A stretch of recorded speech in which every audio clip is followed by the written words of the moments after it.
controlling the planes, and I think that they were probably located right there in the New York vicinity so they could see what's going on. And who are those people? Well, the exact individuals have not come to light right yet, but we do know, for example, that in the Building 7, the New York City itself had its own emergency control center. I think it was on the 34th floor, something like that. And so they could very well have been directed from there. That's one possible site. And who would have done that directing? You know, the same Zionist elitist crowd. When you say the Zionists, does that have anything to do with the international bankers? Sure. They are very much part of it. But the Zionist it's a political movement. It's not a religious thing at all. It's you know, a group of well, let's put it this way: Jews who are not Jews and Christians who are not Christians, who have a political objective to take over the world. You know, what that Jesus used to call the synagogue of Satan and related types. You know. So I think that was, you know, the whole story behind it. You think it was the Zionists? Yep. And just tell me, the relationship of the Zionists and the international bankers? Well, a lot of the international bankers are also Zionists. They're part of this political movement.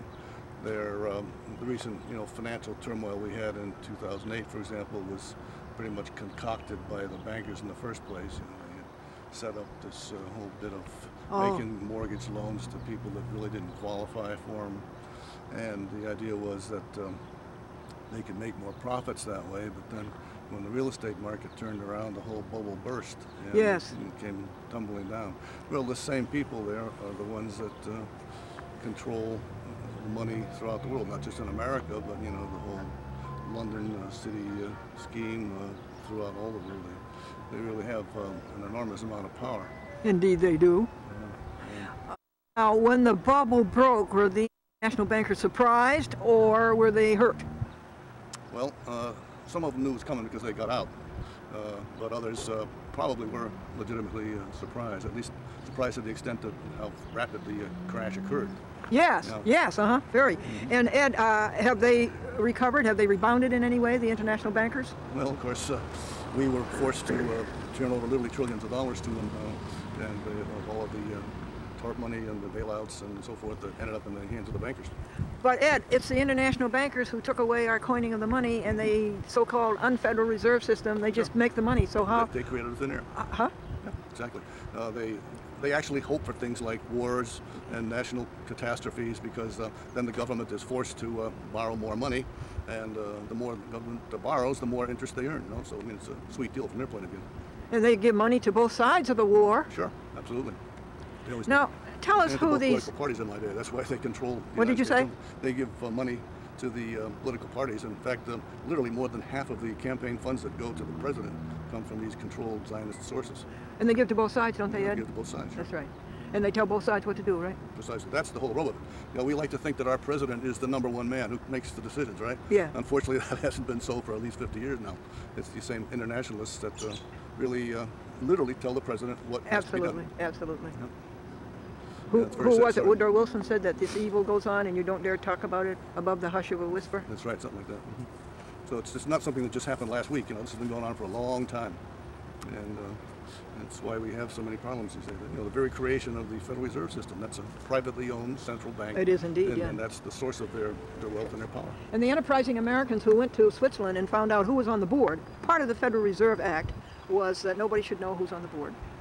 Well, they do a lot of secrecy. The simple truth, though, is that the act itself, the 12 regional banks had to supply the capital for the reserve banks, you know, each of the 12 banks.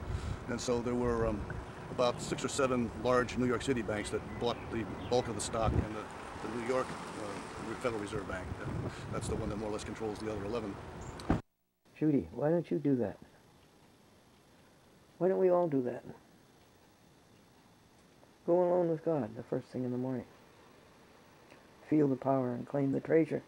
Find the wealth and the success, the meaning, the achievement, the spirituality. Okay, that was sort of a long prayer.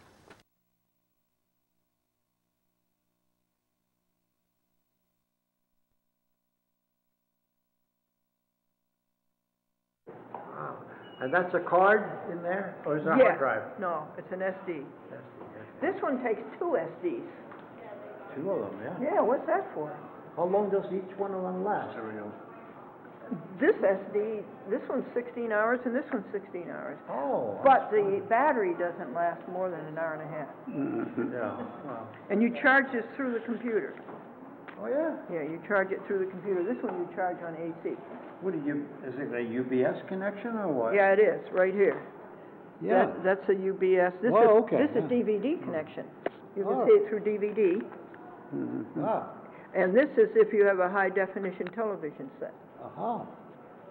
This one was only 160, I think. Gee. It's a JVC. And this, the microphone on it is terrific, and the, I wonder if you could, if I could use that. Okay, I don't know if, does it have a close, does it have a? yes, you can zoom in. You can? Yeah, I'll show you.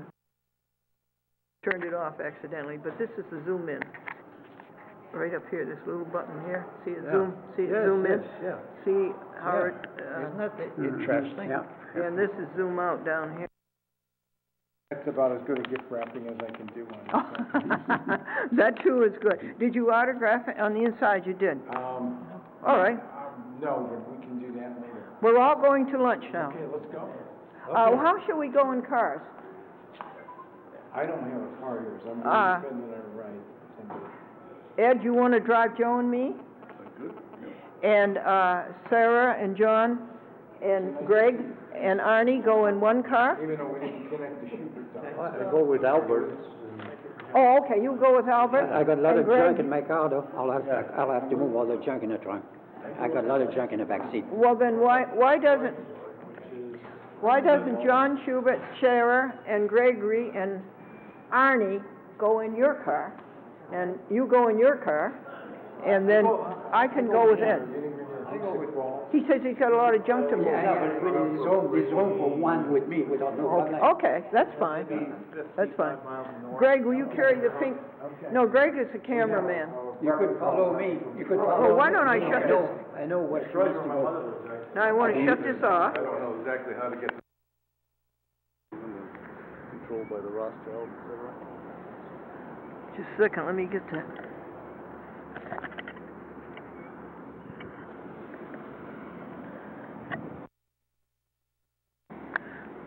Ed, you were saying that about the controlling of the Federal Reserve. Say that again, please. The stock in the each and every one of the 12 district banks is owned by the regular banks in their respective districts.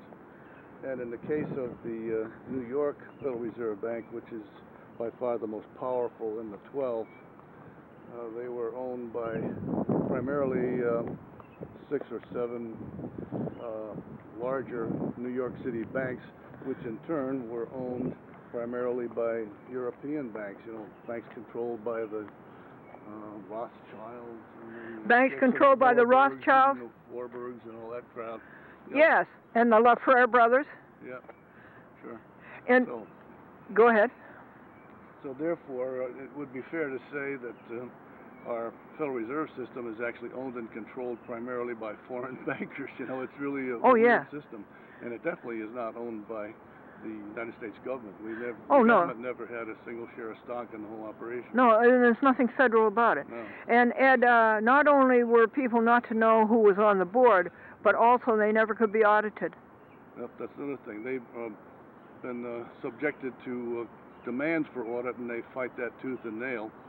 And you get people like Ron Paul, for example, who's got a bill pending to audit the Fed, and they're opposing that with all the means at their disposal, which means money. Yeah, it's really a serious matter.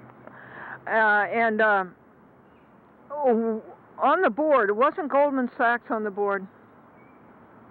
And wasn't Lehman Brothers on the board? Trying to think. They certainly have had board members. I don't believe they were initially on the board, but No, not initially. Certainly they come on later on. So my next question is, how come Lehman Brothers, goes bankrupt or almost, and Goldman Sachs had to be pulled out? What happened?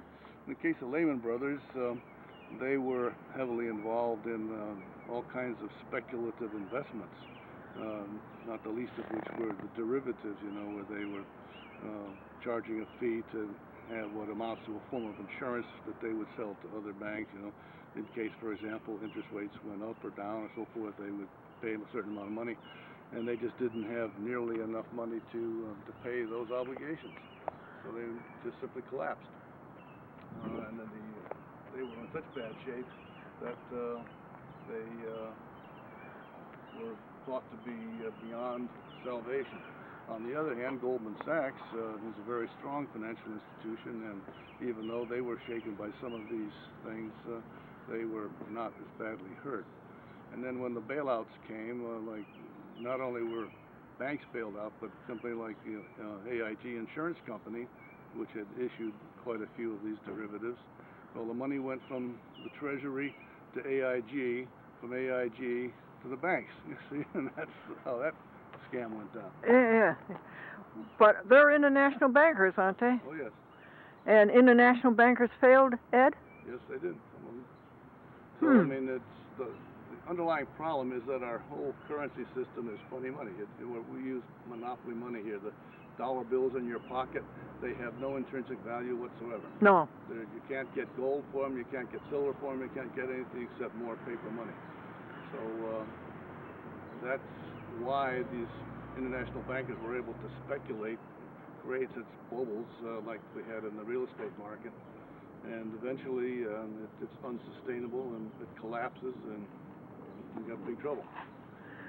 So big trouble. Big trouble. And we're still not out of it, as I see it, even now. In, oh no. 2010, I see another wave of collapse, being possible. And no matter how much money we throw at it, the simple truth is we still have a funny money system. Is there any gold in Fort Knox, Ed? That's another question. They claim that there is, but they never let us in to see what it is. No. In any event, we cannot use it ourselves as American citizens. For some years, they would allow foreign governments to take gold in the event we didn't have enough to pay for our trade deficit. That all stopped. And even if there is gold there, it may be largely owned by various foreign governments anyway. So the whole thing is a big mystery. Yes, it is. And just let me say again, you don't think Al-Qaeda did it, and you do think the Zionists did it. Yep. Well, there's another funny thing. Al-Qaeda was definitely admitted to being involved in other terrorist acts, such as the bombing of the USS Cole and the bombing of the embassies in Africa.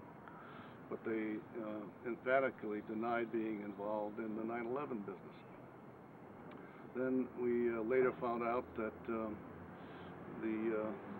leader of Al-Qaeda, Osama bin Laden, who was right away suspected of being the mastermind behind the whole thing, even though he was operating out of a cave in Bora Bora, he was reported to us, by the ISI, the Pakistani intelligence service, that they had killed him in December 2001. So that means that the whole excuse for going into Afghanistan had kind of suddenly disappeared. So what they did was created a substitute for him, a fake guy, put him on television, and it didn't even look like Obama, really. He was a much heavier set guy. And he was saying that, yeah, it was us, we bombed the buildings there, and aren't we great, and so forth. But that was, again, another lie. There's just one lie after another in this whole thing. It's totally mind-boggling. Indeed it is. Yeah. Did this have anything to do with upsetting Americans to the point that they thought a war in Afghanistan was necessary? Sure. Well, that was the whole thing. They control, of course, the newspapers and the television news and everything else. And they publicize this, what awful people these Muslims are, and Al-Qaeda in particular. And since Osama bin Laden is supposedly hiding out in Pakistan. We have to therefore, I should say in Afghanistan, go in there and get him. So we'll spend any amount of money necessary to get him. Bush father, good, and Bush son, long. Well, it was the second Bush administration where all this problem occurred. Yes. And so Bush, he basically has no respect for the Constitution whatsoever. None. And his advisors, his people like Attorney General and so forth, essentially they were all telling him that he was just a notch below God himself, and he was above the law, and he could do anything he wanted to, and the Constitution be damned, Yeah. And so he did, that was his whole thing, and so the whole federal government has gotten totally wacky, way out of control. Way out of control, and way away from the Constitution. That's why we have tea parties and stuff like that going on these days, where people are just starting to get angry, and they're starting to say, hey, this is bad, we can't do this, we got to get back to square one again. Yes, we have. Absolutely we have. Yeah. Let's see, there was, go ahead. Well, I was just going to say, I think that there's been a lot of people that are now paying a lot more attention to what's going on than there were in the past. Uh-huh. And there certainly is a genuine anger on the part of a lot of citizens. I even made up a list recently of about 100 separate complaints that had come out of one Tea Party thing or some related thing and after another. So it's there's so many problems that we almost get lost in a whole sea of things. Like, this particular person thinks we got to focus on this. Yeah. This got to do this. Oh, this yeah. Yeah. Yeah. And the thing is just kind of diverse because there's so much that needs to be corrected. So much, yeah. So what'll come of it, who only knows? Well, Ed, I think I talked to you about this over the phone about Brother Lawrence, who was a monk in the 1600s. And he said, when I hear of the evil that people do, I'm surprised it isn't worse when you consider the extremes to which people's desires will lead them. And he says, I'm sure that God in his providence could change this. It serves some purpose for God. He says, meanwhile, I pray for the violators, I pray for the victims, and I go about my peaceful service. Yep. Well, of course, there are two basically conflicting schools of thought on that. There are some, take a Christian attitude very similar to that, and it's love thy neighbor, forgive, turn the other cheek, and so forth. Then there's a different mentality which, characterizes, people like the Zionists and so forth. Yes. Which is fight, revenge, anger, yes, deception, the whole 9 yards. Power. Yeah, and control. Power is the only thing that matters to them, really, and I kind of feel sorry for them because, what is their future in the next world, yes. They're people that are basically servants of the devil when you get right down to it. Yes. And you wonder what the good Lord is going to do to them when the time comes, Yes, yes. Okay, I guess we can end it by saying we'll pray for them. Indeed. Yes. Thank you, Edward A. Whitney. Thank you very much, Glendora. It's been a pleasure. And at what time are we heading back to the state of New York, the Empire State? Well, according to this, it's 3:13. And by what route are we going? 83. Okay. 384. 291. 91. 90. 9. And the Cornfield Road. And we're coming from the north, so we won't need to, probably won't be on the Cornfield Road. We're going through the village of Kinderhook. We're going to try to avoid traffic congestion, at least after we get going. Oh, there's a spider. Did you get it? Don't kill him. I don't know. Don't kill him. He went someplace. Good. Spider's still in here. Either that or a different one. Here's 83. You want to turn right up here, Jim? Right? Yeah. What did you think of Mary's house, John? It's gonna be nice. Mary is her daughter.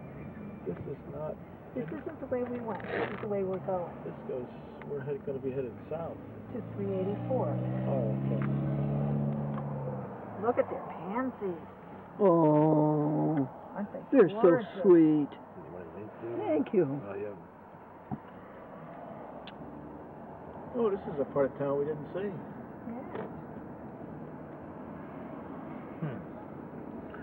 Main Street. What did you think of Mr. Camposio, John? It seemed like he was not only a nice guy, he was a guy who understood the value of the things that the town could do. Seemed well organized. Yeah, that was that vault. I like that vault. Was really, What's that really vault? nice. Vault? And I got a lot of really good shots of it too. So. Can we break in now? Is there any reason to break in? Well, I don't know about that, but the old records. Well, that was The only thing that was really locked up was the plat maps. And marriage and death certificate. Birth and death certificate. But just imagine having all that stuff online so that you can get everything that was Isn't that amazing? The Connecticut would have the foresight to do that in an economy like this one. I was surprised when he said the economy didn't curtail their effort. I know. That surprised me too when he Well, I said think part of that was because he uses volunteers to start with. People who Yeah. know what they're doing. Yeah. and this was all budgeted in years ago. Yeah. He just It's had Webster trouble Bank. finding volunteers. What did you think of Mr. Camposio, Sarah? I thought he was a wonderful gentleman. He had no problem praying out loud. Good point.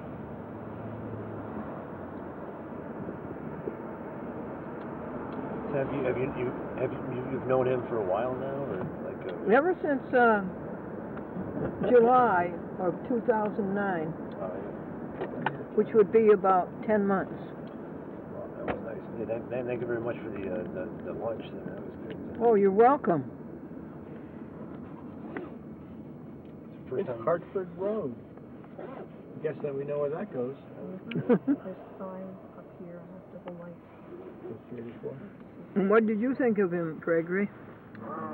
Pretty, he was a dedicated, intelligent man. And he knows his stuff. There's a Yeah. What did you think of the lawyer? the lawyer. Well, I don't know. It was. He was a lawyer. I think he was from Boston Legal. We want 384 going west. West. Did you want him to have a great big cigar? No, but I guess he roots for the home He team. certainly was. He had not done his homework before he met you. I see, yes, that's right. I wonder why Mr. Camposio wanted us to meet him. Because he was also part of the public access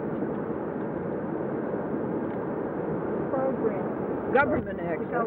Whatever it was, the governing body. And not only that, I think he wanted the lawyer's input on, was this going to be okay? Oh, okay. I got that feeling. And it is, right?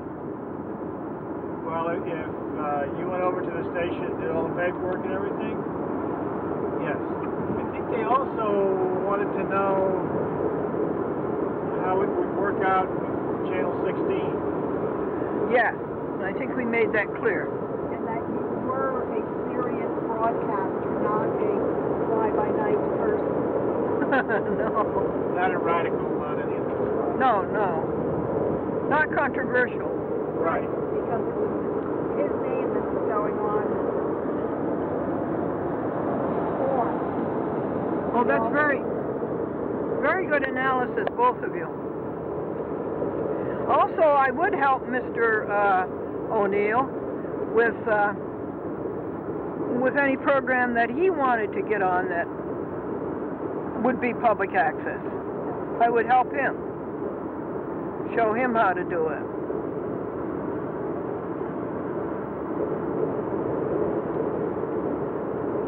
Now, what do you think of Mr. Engen?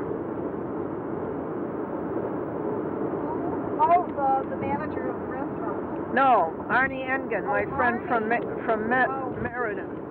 He has a wonderful sense of humor.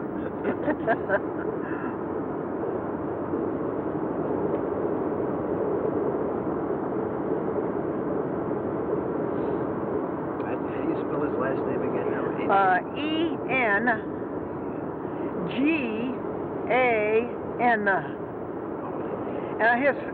His first name is Arnjolk.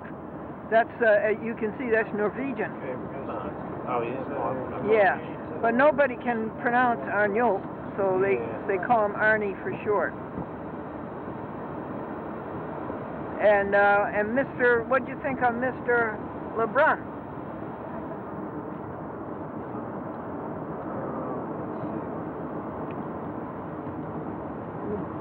I think I've seen him in videos before, and I guess the first time I met the man, I recognized him. Oh, you're way ahead of us. You've seen him in videos.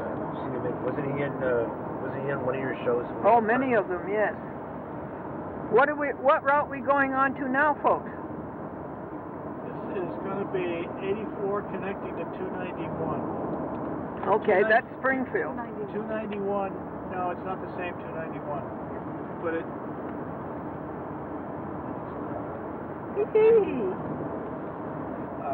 it allows us to bypass Springfield. Oh, okay. That's my All hometown. those lights and all that stuff. Hartford, I'm sorry, not Springfield. Is your navigator Sarah? Yes, And where'd you get the map, Sarah? from the people, the customer service people at the town hall. Really? Yes. Oh, I want a map of Connecticut so badly. Well, they didn't have a map of Connecticut. They only gave me a map of Manchester. Oh, okay. Then how'd you find out about all these other routes? They told me about them. Oh, aren't you smart? She's a good navigator, isn't she, John? Mary's had something. I know, but you're so very familiar. So now you got something to tell Mary. Yes.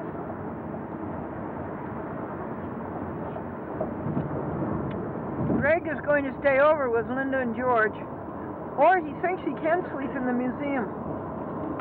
Yeah, one or the other. Yeah, bought a new hacksaw. Yeah. Tell him what you're going to do with it. Breaking into the museum. Well, I think that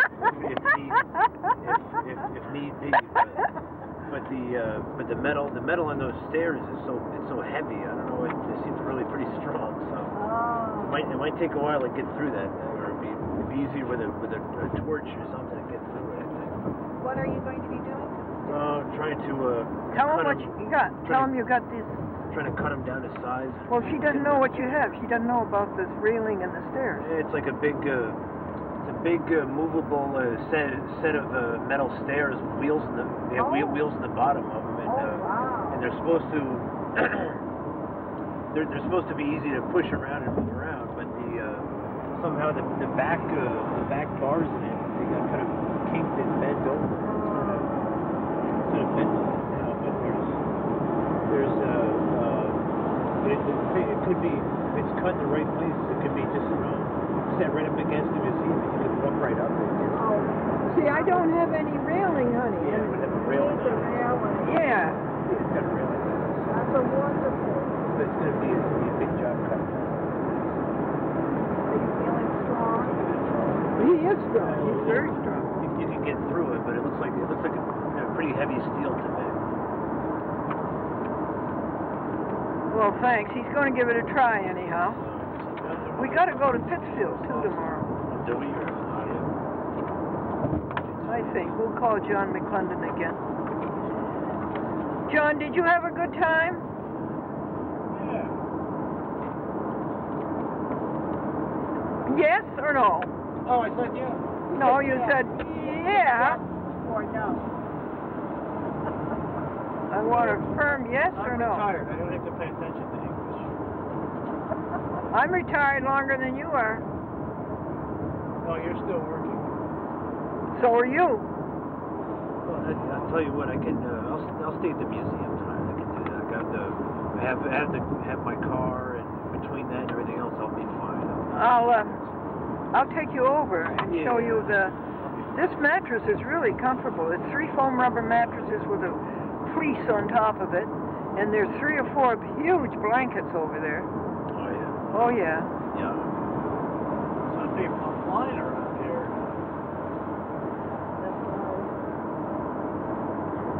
What'd you think of the lawyer, John? Well, I thought he was quietly doing his job. Cautious.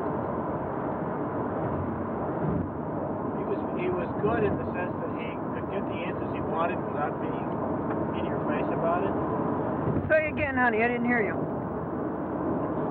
He was good He in. could get the answers that he wanted Oh, okay. without being in your face. Oh, there's good analysis. John is pretty good, isn't he, Aunt Sarah? Yes. Very good. Are you taping this conversation? Yes. Not for publication, because if people we're talking about don't like it, they can sue us. Well, maybe. Well. Oh, okay. Would you defend us if we get sued? Sure. We're not going to get sued, but I would certainly defend him. And because, okay. besides, you've said nothing bad. Okay. Everything you 91 coming up. everything you said to 91 goes to Springfield. Yes. I can't complain about it. It was pretty interesting. That's okay. And I know that it took him millions of years, billions of years, to make humans. In whose time? His time. Oh, in our time. And What was it somebody said at lunch? Remember your joke? yeah, in a second. Yeah, 10,000 years a second.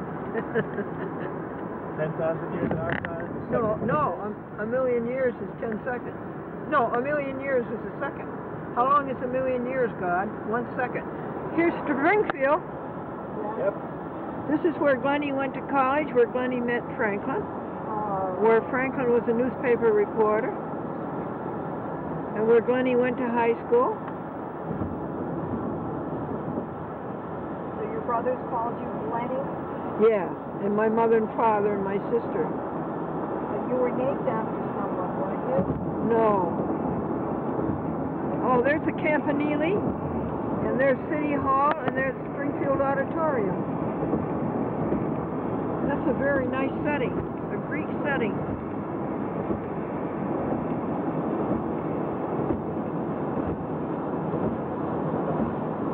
And that's it, folks. We're crossing the Connecticut River.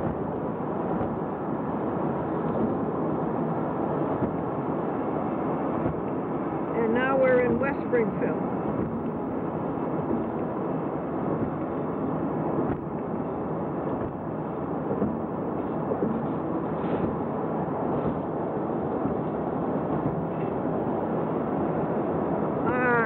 Yes, was there anything else you didn't like about that, John? There's a great Connecticut River.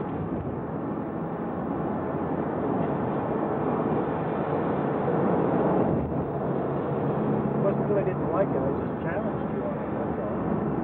What was the challenge then? Didn't understand what you were saying.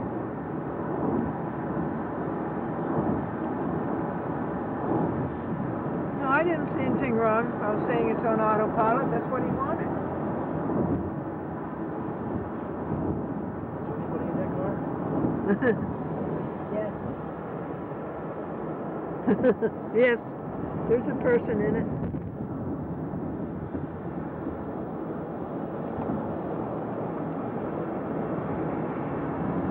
Sure it wasn't a dummy? Well, he might be a dummy, but I wasn't what I could, I wasn't what I said. How do I know? You know what's really funny? driving down 81 into Pennsylvania. Yes. When they redid 81 right there around, what is it, Stratton, there was a place where there was a police car. And they, in fact, did have a dummy sitting in it. An inflatable. Yes. No, how did you know, Henny Penny? Because we drove by it so many times, you finally realized that it wasn't a real person. Oh, you really think so? Believe me, it wasn't a real person. You really think so? That would be a pretty bad extreme of phoniness. Well, that wasn't the intent. The intent was to just keep people driving safely on the road. That's phony. That's deception. Here's a police car. There's a police car. Hello, police car. See, we're in Massachusetts, and they have to have